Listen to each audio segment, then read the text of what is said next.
números de COVID son escalofriantes, dieron el ok para posponer las PASO, se reprograman las operaciones no urgentes de la ciudad y un argentino se compró el dominio de Google. Argentina va a salir campeón.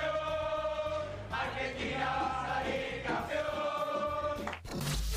Otro día más en este hermoso y ventajero país. Bueno, ¿qué decir? Los datos sobre COVID de las últimas 24 horas son espeluznantes. 27.216 nuevos contagios y 537 muertos. Sí, el número más alto desde que empezó la pandemia. A ver, como para tratar de graficar un poco mejor este número, significa que durante el último día, cada 3 minutos, alguien murió de COVID. ¿Vamos a seguir debatiendo pavadas? Sí, absolutamente. Vos sabés que sí. Hablando de debates, hoy Juntos por el Cambio comunicó a través de un comunicado que está bien, que van a apoyar el corrimiento de las PASO a septiembre y ya que estamos propusieron la implementación de la boleta única. Lo digo de nuevo por si no se entendió la primera vez. 537 muertes en un día. ¿Y estamos hablando de la boleta única? ¿Me quieres ver la cara de estúpida?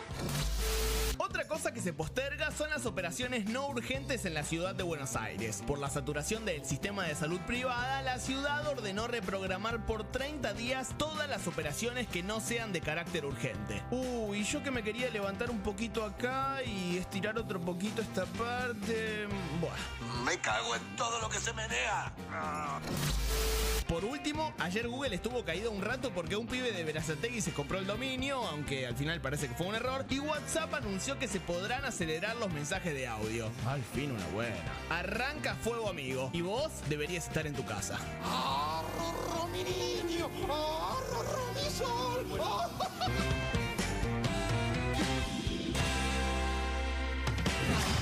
Se agrava la situación por el COVID-19. 537 muertes y 27.216 contagios. 3 personas mueren cada 8 minutos en la Argentina por COVID. Y en la Argentina, 19 personas se contagian por minuto.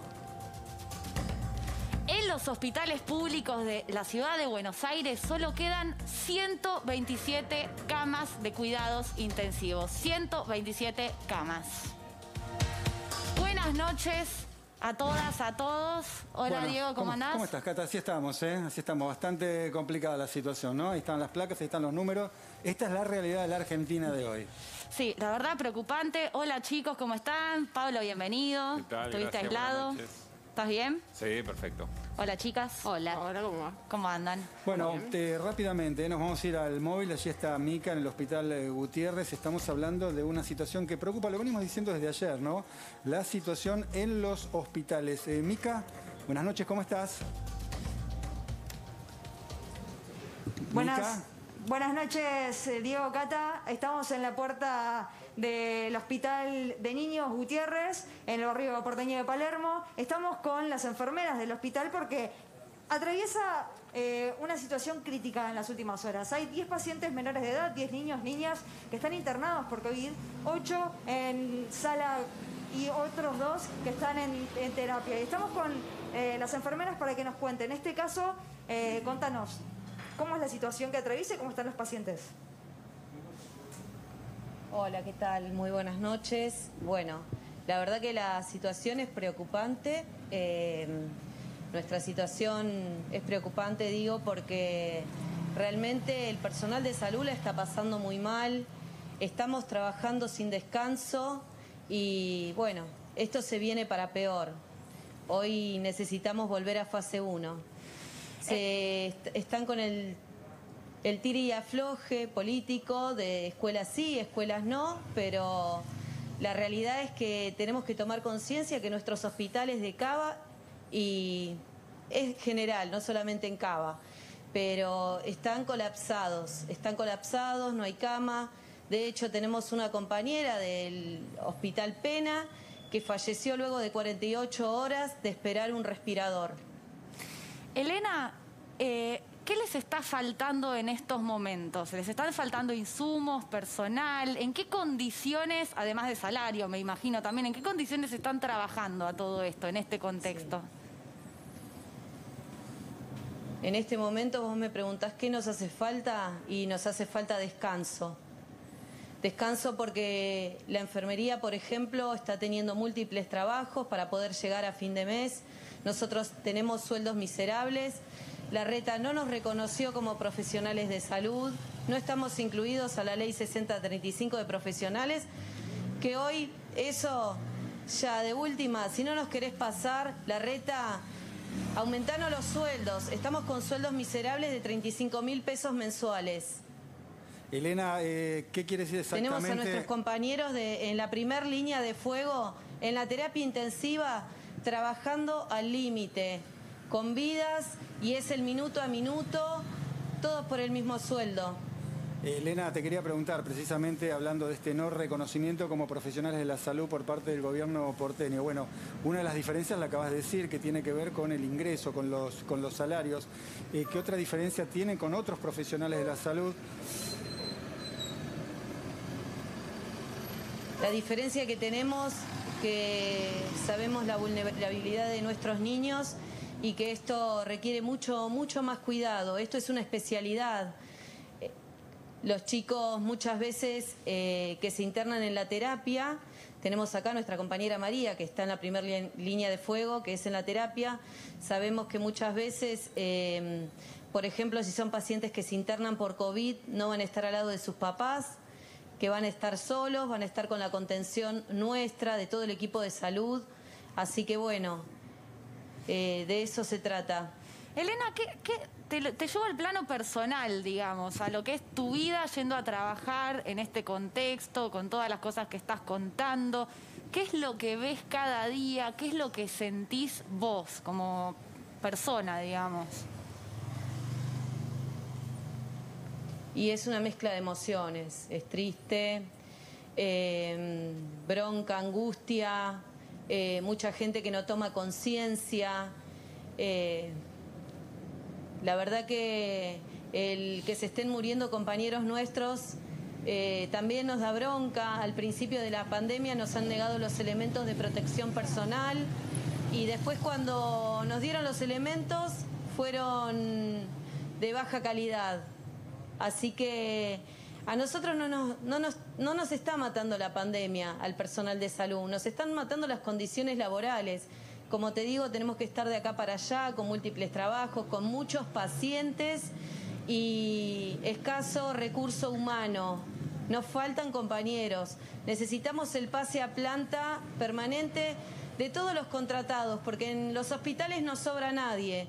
Y eso lo estamos viendo hoy. La verdad que tantos años de no darle bolilla al sistema de salud, hoy queda visible en lo que es esta pandemia, ¿no? Está mostrando todas las miserias que estamos teniendo.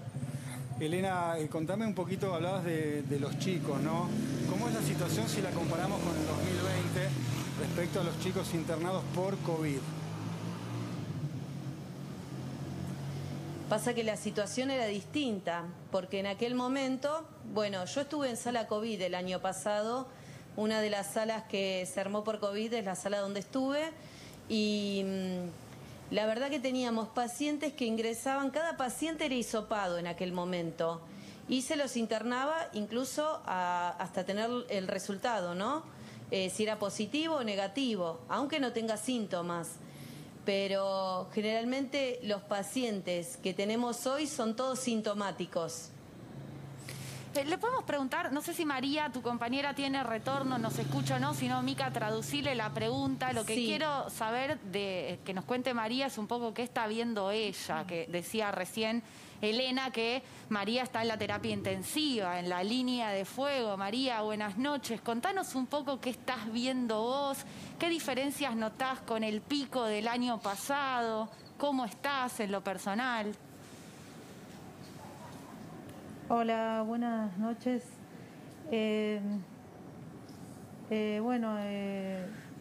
La terapia intensiva, en el momento tenemos 12 pacientes, un paciente COVID y bueno, después los diferentes pacientes que tienen la complejidad cada uno que requiere para ser atendido. No son pacientes simples, están conectados algunos a un respirador, otros pacientes tracostomizados,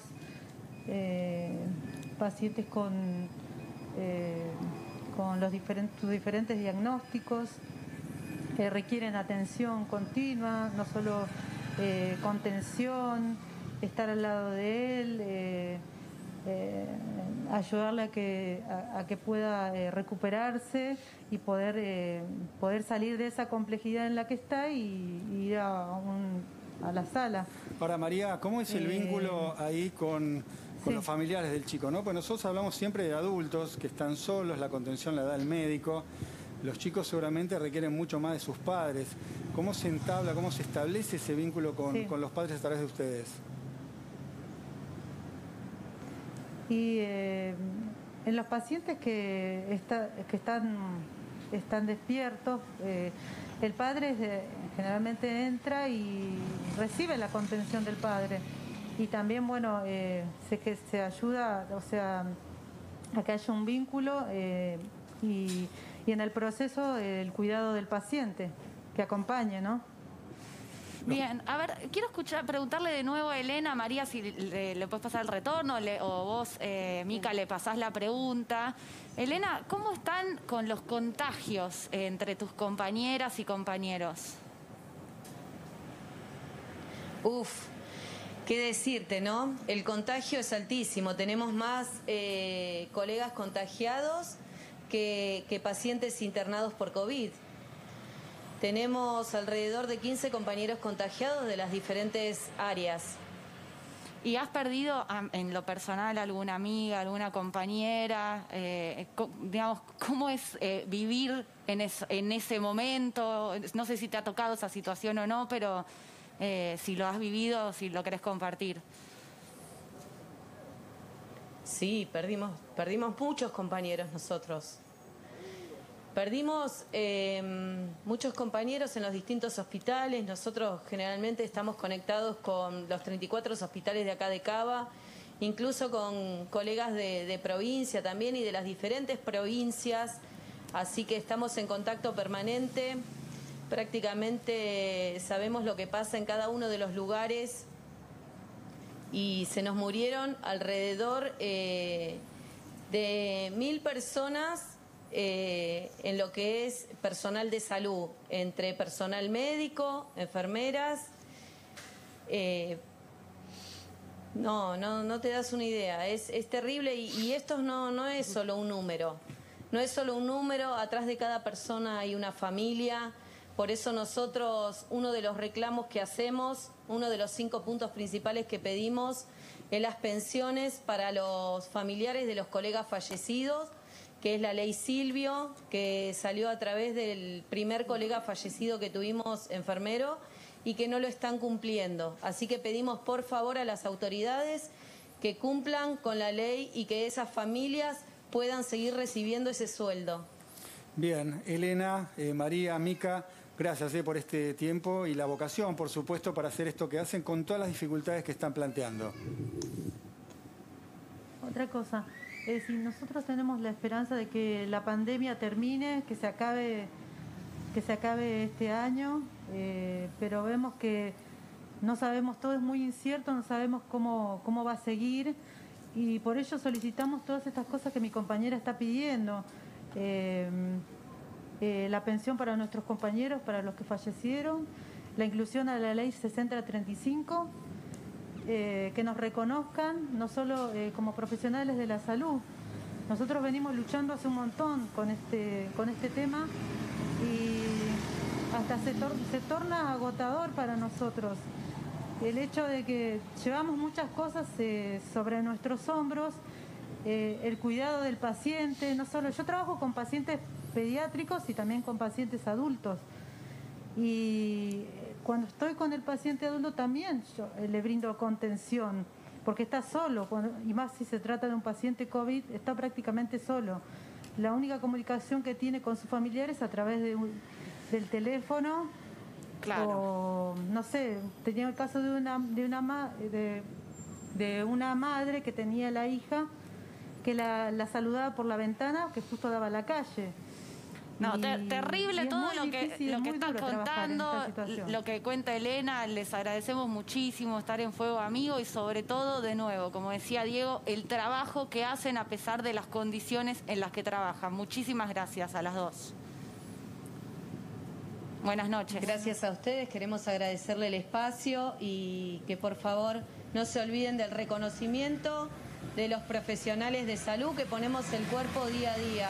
Muchas gracias. Gracias. Bueno. Ahora, te digo, Diego, es insólito que en el medio de todo esto tengan que salir los trabajadores y trabajadoras de la salud que están en la primera línea, pero en la primera línea ya cansados, no dan más, están pidiendo recursos, están pidiendo un salario digno, o sea, de verdad, es el mundo del revés, que la plata no vaya ahí. No sé qué pasa, pero la plata no va ahí. No, hay que ser justos, este reclamo no es de ahora, lo que están diciendo, este reconocimiento como profesionales de la salud que no lo obtienen, lo vienen reclamando hace muchísimo tiempo.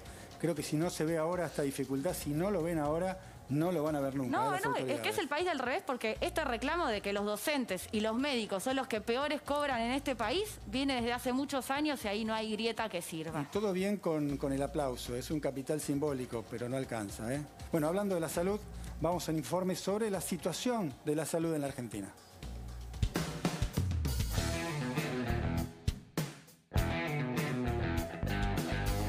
El coronavirus en Argentina sigue pegando con fuerza. Hoy se confirmaron 537 muertos y es el número más alto desde que empezó esta maldita pandemia. Además, hubo 27.216 contagios y el sistema sanitario del AMBA empieza a estar al borde del colapso. Un dato que estremece es que el Hospital Garrahan ocupó todas las camas disponibles para el coronavirus. En total, hay 39 chicos internados con COVID, 3 en terapia intensiva. Goyan hoy fue categórico y dijo que ni el que tenga la prepaga más cara tiene cama asegurada. Desde el otro lado de la General Paz, Larreta insistió en que con los números como están, la presencialidad en las escuelas no se discute. No me parece que este chico sea muy listo.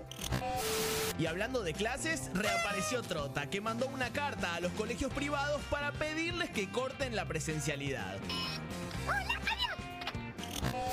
Desde Ciudad, Acuña respondió que esto era intimidatorio y que quería sembrar miedo. No hay que aterrorizarse, solamente hay que tenerle temor a Dios.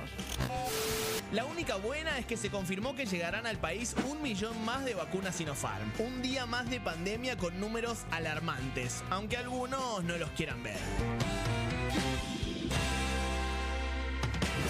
Y estamos en comunicación con uno de los mejores infectólogos del país, Tomás Orduna, que además integra el equipo de expertos que asesoran al gobierno y se quedó hasta tarde para estar con nosotros acá en Fuego Amigo. ¿Cómo andás, Tomás? Cata Delía, Diego Schurman y el equipo te saludan. Buenas noches. Hola, ¿cómo les va? ¿Me escuchan bien? Te escuchamos perfecto, Tomás. Contanos un poco en qué situación estamos. Esperá que me muevo, que no me veo. ¿En qué situación estamos? La verdad que ahora estoy un poco menos angustiado que hace 4 o 5 horas cuando salieron los números, porque nosotros también nos angustiamos cuando vemos 537 fallecidos. La verdad que es un número que lastima. Por otro lado, seguir teniendo números de nuevos contagios muy preocupantes. No podemos decir todavía si estamos realmente comenzando o no a poder poner un límite, amesetarnos para que dentro de una semana esos números comiencen a bajar por un tobogán.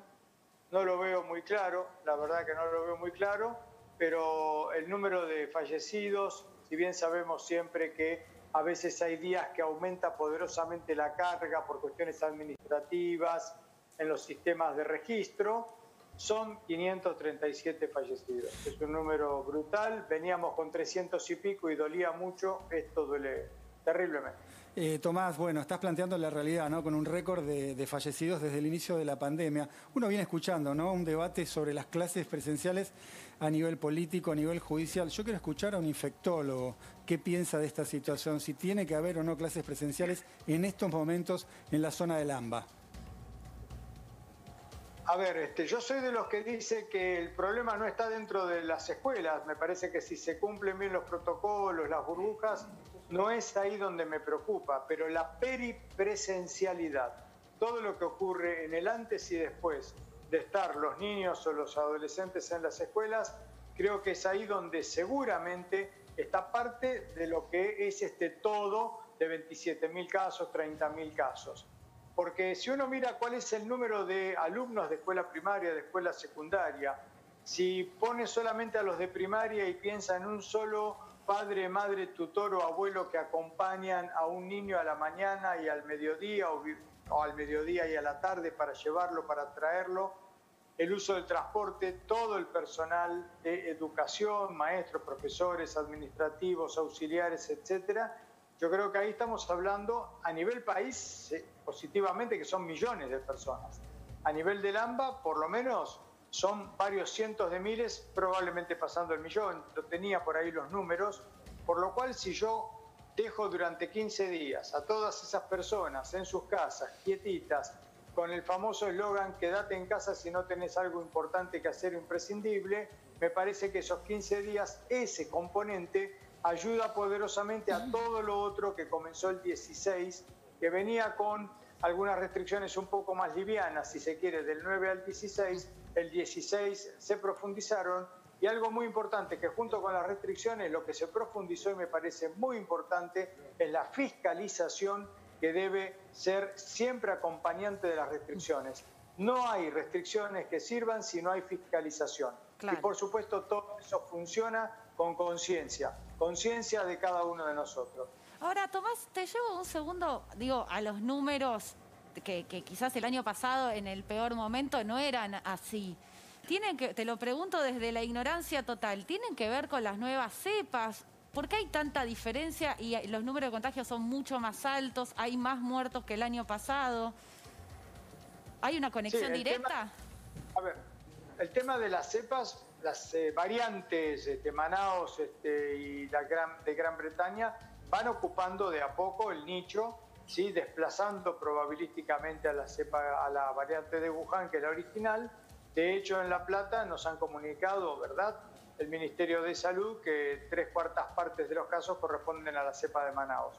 Esa cepa que sabemos cuando irrumpió en la ciudad de Manaos, donde se originó, en una ciudad que tenía entre un 70 y 75% de personas que ya habían padecido la variante de Wuhan, tuvieron una incidencia y una segunda curva brutal, con, digamos, un impacto más poderoso incluso que la primera, reinfectando a mucha gente y a su vez teniendo un gran componente de gente joven.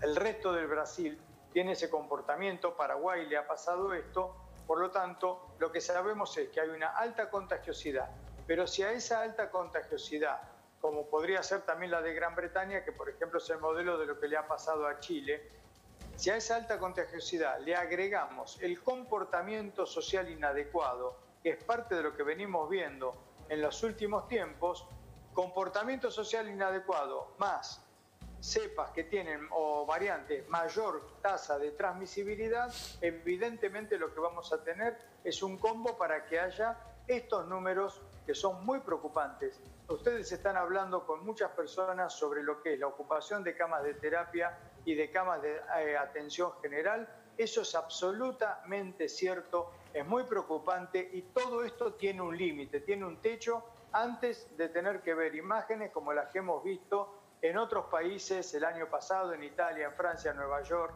Iquitos, Manaos, Guayaquil, que siempre las menciono porque siempre van a estar en mi retina como algo que no queríamos que nos pasara, no nos pasó, no nos debe pasar ahora. Para cerrar la entrevista, Goyan dijo hoy o ayer, no me acuerdo, que nadie hoy, en estos momentos, por la situación de las terapias intensivas, tiene una cama asegurada. ¿Es así? Absolutamente.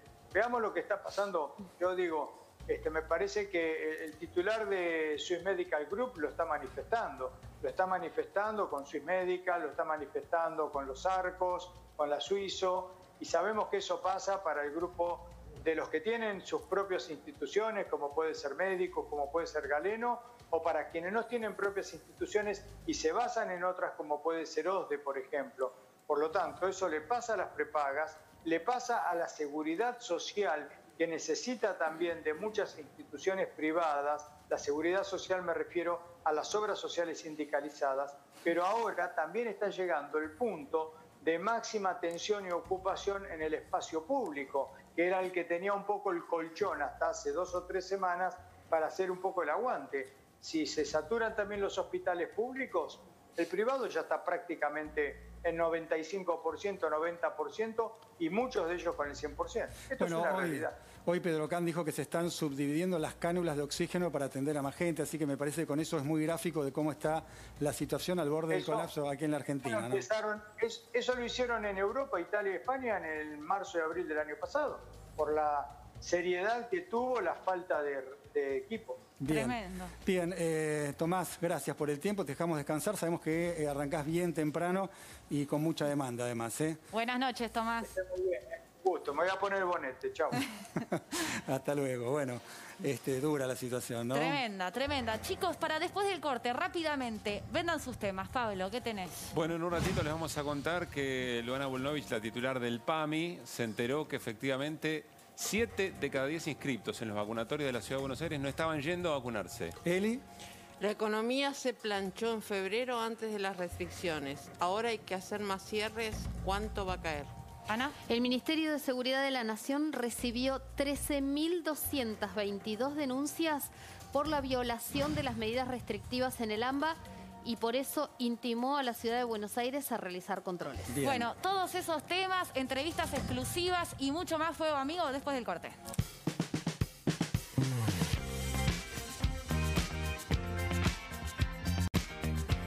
Bueno, vamos a hacer público un tuit que recién Florencia Peña acaba de publicar. Dice, mi madre debía operarse este lunes de algo bastante severo, le acaban de bajar su cirugía, aun cuando su oncólogo la considera urgente.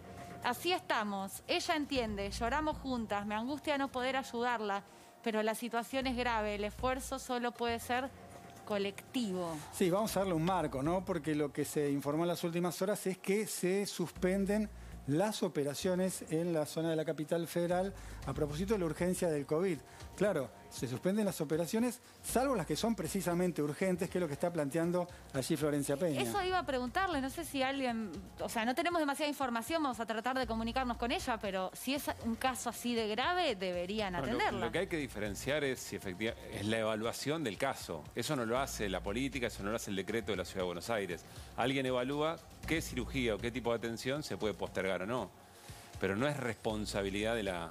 Tampoco creo que Florencia Peña, por lo que acabo de leer, es todo lo que sé, le esté tirando efectivamente a la política por la decisión. Quizá lo que está tratando de alertar respecto de la situación y del momento de tensión y de presión sobre el sistema Yo creo sanitario. que visibiliza una situación personal, básicamente, la urgencia, el dolor, la angustia que genera cualquier tipo de situación similar a esta, ¿no? En este caso en primera persona, con alguien que es conocido, ¿no? Que tiene visibilidad como Florencia Peña. Sí. Ahora, qué diferente a la situación, no sé si recuerdan el año pasado cuando el Ministerio de Salud decidió tomar o unificar todas las decisiones e incluso ordenar directivas al sistema privado de salud y se armó un caos de discusión que no podía intervenir el Ministerio de Salud. Hoy Larreta decide a quién puede operar o no el sistema privado de salud en la Ciudad de Buenos Aires. Más allá de Aires, eso incluso, porque no se está hablando ya concretamente de la posibilidad de que el sector privado derive a hospitales del sector público, lo cual está muy bien. Pero como bien dice Eli, esto pone la lupa sobre aquellos que querían que el Estado sea quien distribuya todos los recursos efectivos y en un sistema de salud demasiado desgajado. A mí me preocupan dos cosas. Una es la doble vara, porque cuando Axel Kicillof y Daniel Goyan anunciaron la misma medida en el día de ayer, lo mataron en todos lados. La oposición... ¿Qué decían, por ejemplo? Salieron a decir que era Cuba, que se quedaban con el sistema de salud. Y hoy la misma decisión la toma Horacio Rodríguez Larreta con los argumentos que le cuestionaron hace menos de una semana a Alberto Fernández. Y la segunda cosa, le digo a los argentinos, paremos con la crueldad. En las redes sociales en este momento están cuestionando a Florencia Peña porque le dicen que comprende la situación, llora con la madre, pero entiende que no se puede operar por política. No, increíble. Estamos en un nivel de crueldad increíble. No, de crueldad y a los dirigentes que recuperen el diálogo de forma urgente. Todos los argentinos tenemos que recuperar el diálogo, pero la clase política, el Poder Judicial, pueden empezar a dar el ejemplo. Se necesitan dos para el diálogo. Bueno, tienen que querer los dos. En los extremos de ambos lados me parece que no están ayudando al diálogo. Bien. Y el diálogo es urgente en un contexto así. Peña hace mención a la clínica de San Isidro. Bueno, seguramente vamos a profundizar sobre este tema más adelante, pero ahora vamos a un informe sobre intendentes. Y vamos a hablar qué pasa en las intendencias con este proceso, esta campaña de vacunación.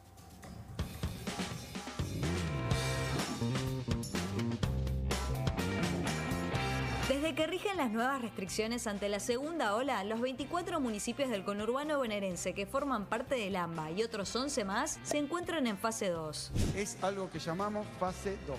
El AMBA está en fase 2. Esta semana, ante el aumento de casos, al grupo se sumaron Bolívar, Castelli, General Villegas y Zárate. Solo quiero ver el sol una vez más, antes de ser empacado otra vez.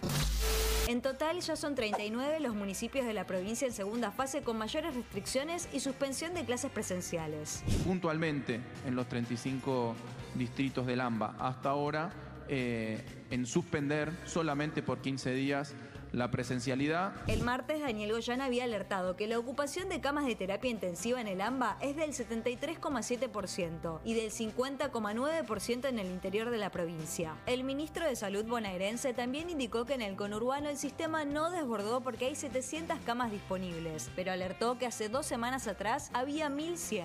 Esto es algo o muy bueno o muy malo.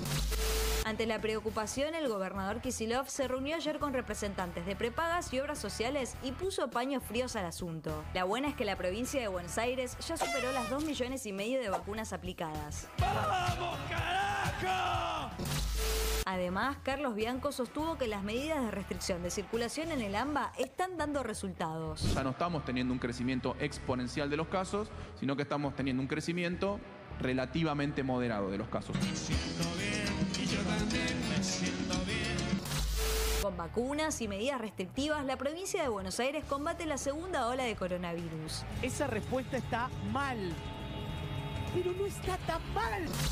Pasado el 30 de abril, ¿seguirá la fase 2 en el conurbano bonaerense y el resto del AMBA? Yo solo sé que no sé nada. Bien, y saludamos a Diego Valenzuela, intendente de 3 de febrero, a propósito de esta situación. Claro, estamos realmente preocupados. Yo no sé qué está pasando en tu distrito. Diego, ¿qué tal? Buenas noches, ¿cómo va? Hola, muy buenas noches y gracias por invitarme. Bien, contame un poquito la realidad de tu distrito en lo que es esta situación sanitaria que está colapsando en varios lugares. Estamos desde ayer, ¿no?, tomando conocimiento de enfermeros, terapistas. Bueno, queremos saber la situación en tu distrito, cómo viene. Bueno, desde ya estamos en el AMBA cercano, primer cordón, es una zona de alta circulación del virus, pero como decía antes Bianco, hay una situación de casos que han subido, o sea, una curva alta, pero con cierta tendencia a estabilizarse. Los casos confirmados del último día son 346, acá en 3 de febrero. Estamos arriba del pico de 2020, una positividad del 50%, esto es decir, de cada 2 casos que llegan con síntomas, 1 en promedio da positivo. Los hospitales están alrededor del 80-85% de ocupación de las camas de terapia. Ayer hablaba con el director del Bocalandro, me decía que andaba por el 85%, pero que había expandido las camas de terapia, que ahora son 26. Se reactivó el hospital modular, que es el que se había hecho el año anterior con el Ministerio de Obras Públicas, y estuvo cerrado. Últimamente fue una posta de vacunación y por suerte ahora vuelve a ser un hospital con 12 camas de terapia intensiva y 26 de intermedia. Así que el desafío hoy es trabajar mancomunadamente, como decían ustedes, volver a la cooperación y el diálogo de los 3 niveles de gobierno, tratar de que cada uno de los temas importantes no esté en la grieta. El municipio está ayudando en todo lo que puede, vamos a avanzar más con los test de antígenos que dan el resultado en el momento, porque no queremos que una persona en contacto estrecho que es asintomático siga circulando y contagie, y desde la semana que viene voy a estar dando un kit para el seguimiento de las personas contagiadas en domicilio. Bien, Diego, y en este contexto en el cual estás describiendo lo que pasa en 3 de febrero, ¿cuál es tu postura como intendente con la apertura de las clases? Bueno, yo los escuchaba antes, había creo que un médico que hablaba y creo que tenía un diagnóstico correcto sobre el tema global de la circulación. Quizá mi punto ahí o mi disenso es que no necesariamente los chicos que no están en las clases, están en casa, como él decía.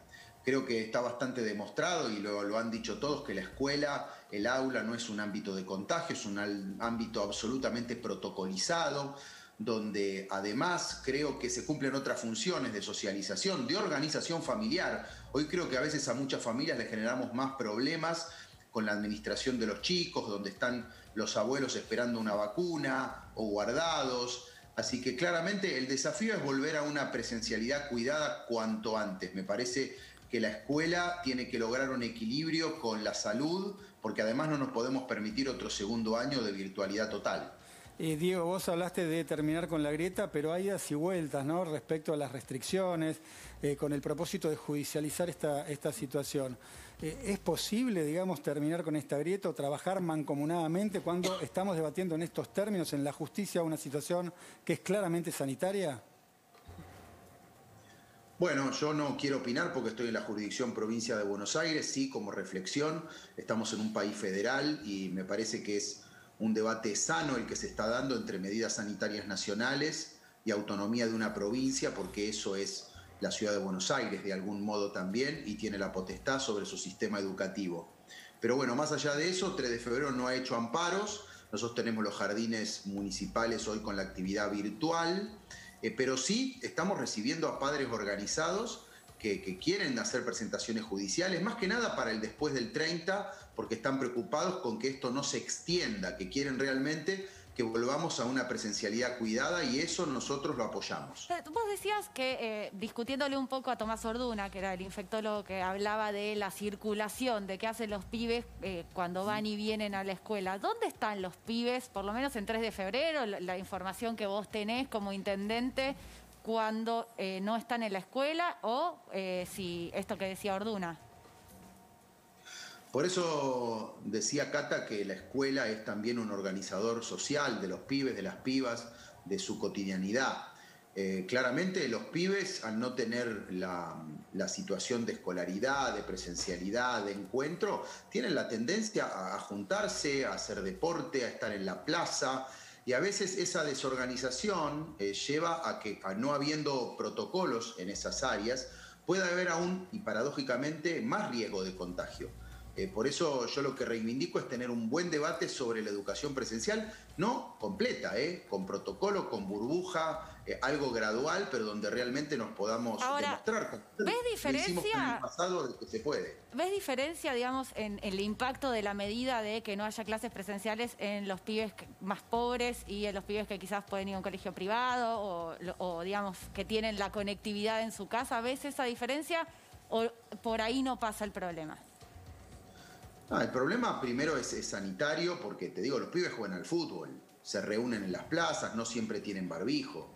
Entonces, bueno, claramente ese es un desafío de cómo lograr, si no están en las aulas, que mantengan los cuidados, la distancia, el tapabocas, estar en ambientes ventilados. Yo tengo hijos adolescentes, vivo debatiendo este tema con mis hijos, porque hay una inercia natural y un cansancio después de tanto tiempo. Y sí les diría que en los sectores de laburo, populares, que quizás no tienen la condición socioeconómica ideal, hoy el gran tema es la conectividad.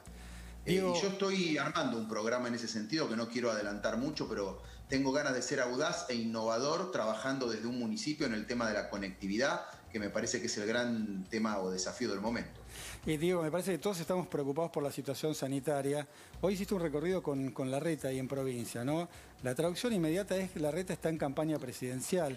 ¿Qué hacía Larreta ahí en el marco de, por supuesto, esta situación de urgencia sanitaria en todo el país? Bueno, justamente eso. Estamos en pandemia, esto requiere cooperación entre los diferentes niveles de gobierno. Con la Ciudad de Buenos Aires tenemos una relación histórica, tenemos una frontera que no divide, sino que nos une.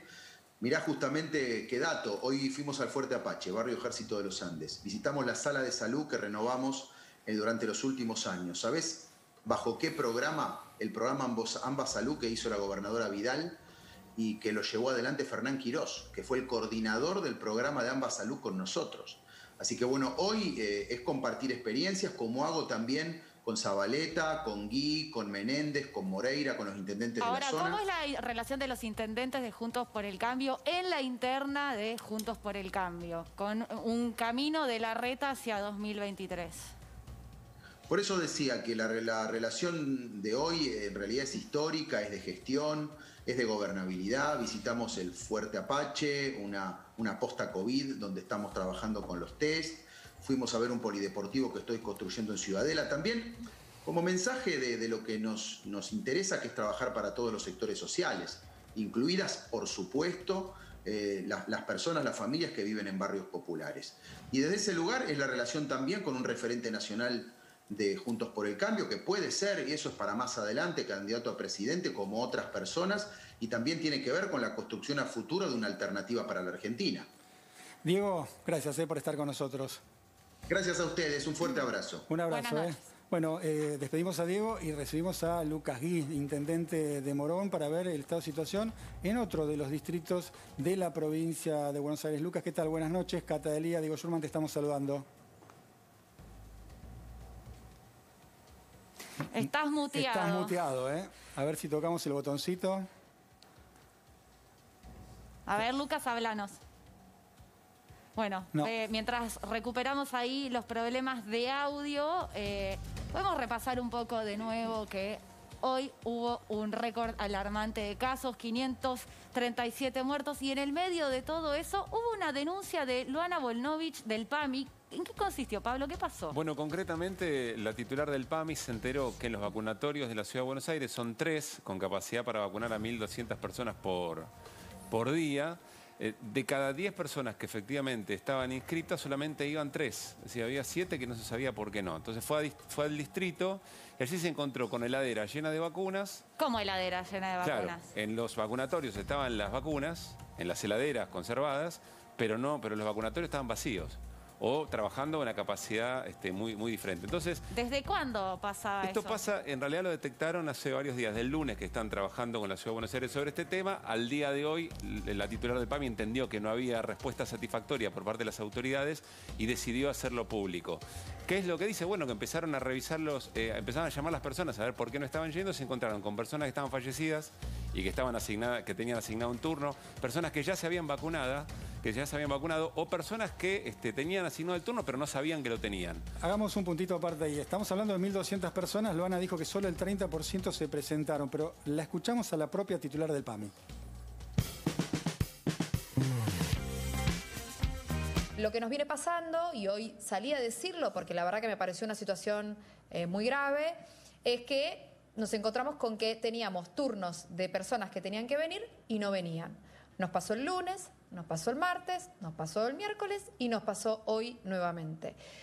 Cuando nos dimos cuenta de que cada 10 personas solo venían 3, es decir, había una ausencia muy grande, empezamos a llamar por teléfono a cada una de las personas que tenían el turno asignado y nos encontramos con una situación peor que lo que pensábamos. Nosotros pensábamos que no notificaban a la gente y que por ahí no le llegaba, porque por ahí el adulto mayor a veces no usa la tecnología, no le llega por WhatsApp, bueno, esas cosas que a veces piensan. Pero nos encontramos con otra situación. Nos encontramos que había personas que decían, yo no me anoté. Gente que decía, ya me vacuné. Incluso nos encontramos con gente que había fallecido ya. O nos encontramos gente que se había vacunado o tenía turno en otra sede. A ver, esto dice el PAMI, pero después salió el gobierno de la ciudad a hablar. ¿Qué es lo que dicen ellos? El gobierno de la Ciudad de Buenos Aires responde a través de un comunicado y dice, bueno, pero nosotros hacemos, es cierto que nosotros hacemos la logística, pero nosotros trabajamos en función de una base de datos que nos da el PAMI, y evidentemente esa base de datos es vieja. ¿Qué es lo que responden del PAMI a este argumento? El PAMI dice, si esa es la respuesta, el problema es más grave de lo que pensábamos. Porque, como todos y todas sabemos, para la asignación, para poder tener un turno, para inscribirse, para tener un turno, vos tenés que llamar. Es personal el trámite de tener, claro, personal. ¿Y por qué el gobierno de la ciudad dice que es falsa esta denuncia? Bueno, por eso, lo que está planteando el gobierno de la ciudad dice que la base de datos atrasada, desactualizada, es la del PAMI. Y Luana Volnovich dice, pero ¿cómo? ¿Ustedes están agarrando un padrón y están tildando y asignando turnos en función de un padrón? y no están respetando lo que viene ocurriendo, que es que alguien llama en términos personales y pide efectivamente la inscripción. Ahora, Pablo, esto llegó a la justicia. Sí, hay un fiscal que está actuando, es el fiscal Maximiliano Vence, que va a investigar a ver hasta dónde llega el asunto. La mayor preocupación es que las vacunas no estén y se hayan derivado, pero no parece ser el caso. Ni siquiera la titular del PAMI cree que ese sea el tema, sino más bien una desatención muy profunda, porque recuerden que venimos de todo lo que ocurrió con el cierre del Hospital Español, venimos con lo que ocurrió en el Luna Park. Bueno, ahí lo que sienten desde el PAMI es que hay una desatención, por llamarlo de alguna manera, específicamente con las personas adultas mayores. Bueno, vamos a ver la respuesta, la tenemos en un comunicado del gobierno porteño, a ver exactamente qué dicen, porque ellos también hablaban incluso de una reunión con el PAMI que no se concretó. Para hacerlo, el PAMI, al igual que lo hacen todas las obras sociales, brindó la nómina de sus afiliados y el gobierno porteño la utilizó para asignar los turnos que se brindaron según lo acordado. Así, del lunes 19 de abril a hoy se designaron 400 turnos por día, por posta, sumando así 1.200 por jornada. Claro, del PAMI dicen sí, los turnos se asignaron, pero la gente no fue. Y por eso cuestionan que el modo de asignar los turnos tenga que ver con un padrón y directamente hacer una tilde o asignar turnos, pero sin que medie efectivamente el requerimiento personal de alguien que, como hacemos, todos y todas están haciendo, efectivamente en el resto de la población. Bueno, parece que se desmutió, Lucas Gui, el intendente de Morón, lo tenemos en pantalla, lo vamos a saludar. Lucas, buenas noches, Cata de Liga, Diego Schurman, te estamos saludando. ¿Qué tal? ¿Cómo les va? ¿Me escuchan? Bien. Ahora te escuchamos. Estamos haciendo un recorrido por algunos distritos de la provincia para entender un poquito la situación sanitaria, cómo está Morón en este caso y cómo viene el plan de vacunación o la campaña de vacunación en el distrito. Bueno, son las dos caras de una misma realidad, una bastante más auspiciosa que la otra. La situación en términos sanitarios es extremadamente delicada. Estamos llegando a casi el 90% de ocupación de camas, de terapia, tanto en el sistema público como en el sistema privado. Nosotros el año pasado hicimos un refuerzo con 25 respiradores para las 11 clínicas que tenemos en nuestra ciudad y no obstante la situación se está tornando día a día cada vez más compleja. Y la contracara auspiciosa es el proceso de vacunación. Hablaba esta tarde con el ministro de Salud de la provincia de Buenos Aires, me confirmaba que por 10ª semana consecutiva Morón es el distrito que más vacunó. Tenemos ya casi el 70% de la población objetivo, 116.000 vecinos y vecinas debemos vacunar en nuestro distrito. De esos, casi el 70% ya fueron vacunadas al menos con la primera dosis, y es lo que nos permite transitar este momento tan delicado con algo más de esperanza. Bien, Lucas, te tenemos que agradecer porque, bueno, se nos fue el tiempo, tuvimos esa dificultad técnica, pero bueno, aunque sea tenemos un pantallazo de lo que está ocurriendo en tu distrito. Gracias por estar con nosotros esta noche. Gracias a ustedes, un cariño al equipo de la audiencia. Bien, ahí estaba, Lucas Gui, intendente de Morón, sobre la situación en ese distrito. Nos vamos a un corte y ya venimos.